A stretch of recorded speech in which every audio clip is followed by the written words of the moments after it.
Assalamualaikum warahmatullahi wabarakatuh.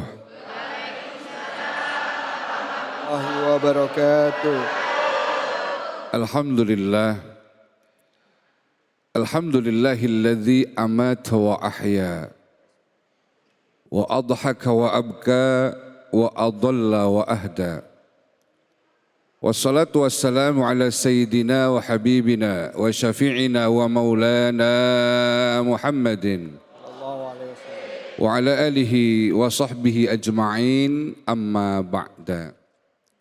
Bapak Ibu serta pemirsa iNews TV yang saya hormati dan yang saya muliakan. Saya gemeter tadi mendengar alunan ayat suci Al-Quran yang berbicara tentang kematian. Rasanya seperti kita sebentar lagi akan menghadap Allah Subhanahu wa Ta'ala.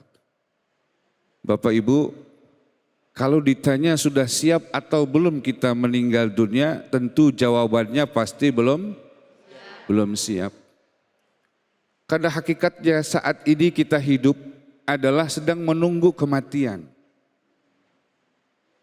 Agar kita tidak jenuh dalam menunggu kematian ini, Allah berikan kepada kita mainan-mainan. Allah berikan kita keluarga, Allah berikan kita harta, Allah berikan kita jabatan-jabatan yang tujuannya hanya agar kita tidak jenuh dalam menunggu kematian. Semua kita yakin dan tahu pasti akan mati, tapi semua kita tidak pernah tahu kapan datangnya mati. Ini merupakan rahasia Allah yang siaga atau tidak siaga, kita harus siap menghadapinya. Kalau yang ada di hadapan saya ini Bapak Ibu kira-kira udah siap belum sih sama mati ini? Belum siap ya?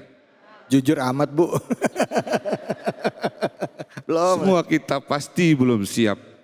Tapi ketentuan kematian sudah ada di tangan kita. Iza jaa ajaluhum la yastakhiruna sa'atan wa la yastaqdimun.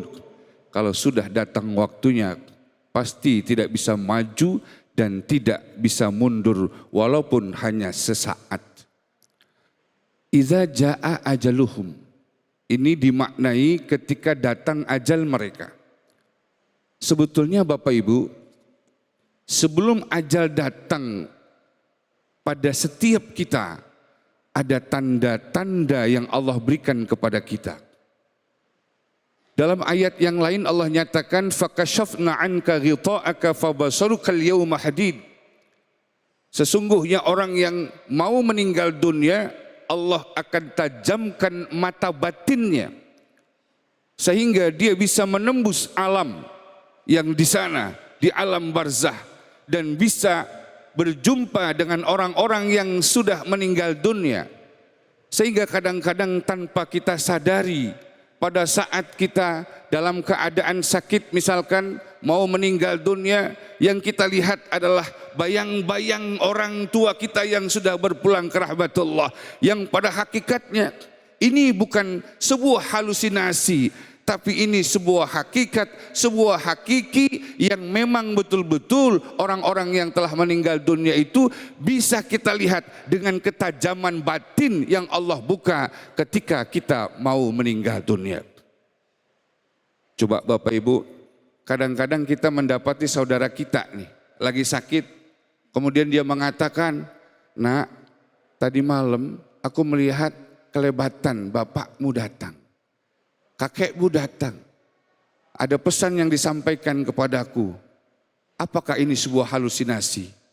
Jika memang orang ini akan meninggal dunia, itu bukan sebuah halusinasi, tapi itu sebuah fakta bahwa orang tersebut sudah dibukakan ketajaman batinnya sehingga bisa menembus alam yang akan disinggahinya. Bapak Ibu yang saya hormati, dalam menghadapi kematian tentu ada persiapan-persiapan, ada bekal-bekal yang harus kita canangkan dari sekarang. ulama-ulama kita menjelaskan kepada kita bahwa salah satu cara kita untuk bisa menghadap Allah dengan bekal yang memadai, bekal yang cukup buat kita, yang pertama adalah banyak menyebut nama Allah, banyak berzikir kepada Allah. Dan dengan berzikir ini adalah cara kita agar kita bisa disebut Allah, diingat Allah. Dan pada saat kita membiasakan kita dalam berzikir, maka pasti Allah akan mengingat kita. Fazkuruni azkurkum washkuruli wala takfurun. Ingatlah kalian kepadaku, kata Allah, pasti aku akan ingat kalian. Pada saat kita akan menjelang ajal datang, menurut penelitian para ilmuwan, bahwa pada saat itu hanya menyisakan daya ingat kita tinggal 40% saja. Dan pada saat daya ingat kita hanya menyisakan tinggal 40%, yang kita ingat hanyalah apa yang menjadi kebiasaan dalam hidup kita.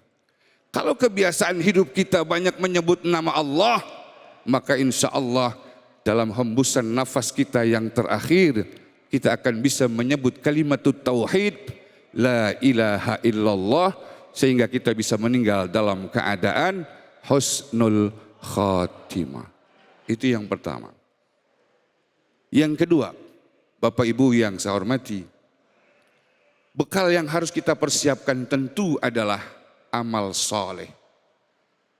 Amal baik tanpa ikhlas tidak bisa disebut amal soleh. Tapi amal soleh adalah amal baik yang kita lakukan dengan penuh keikhlasan. Dan amal soleh adalah salah satu bekal kita untuk menghadap Allah Subhanahu wa ta'ala. Ya, walaupun mungkin Bapak Ibu ibadah kita masih seperti ini. Di sini ada nggak Pak yang ibadahnya kadang-kadang suka lambat sholatnya? Ada Pak? Bu, ada. Ya walaupun kayak begitu, tapi kita punya kewajiban untuk menyembahnya, dan wajib kita punya keyakinan bahwa sesungguhnya kita punya kemampuan untuk bersujud, walaupun sujud kita tidak banyak. Orang-orang seperti saya, orang-orang seperti kita, yang penting kita sudah melaksanakan perintah Allah. Mudah-mudahan kita melaksanakan perintah Allah, di dalam sujud kita banyak bermohon kepadanya. Allah matikan kita nanti dalam keadaan sujud, dan insya Allah bisa meninggal dalam keadaan husnul khatimah.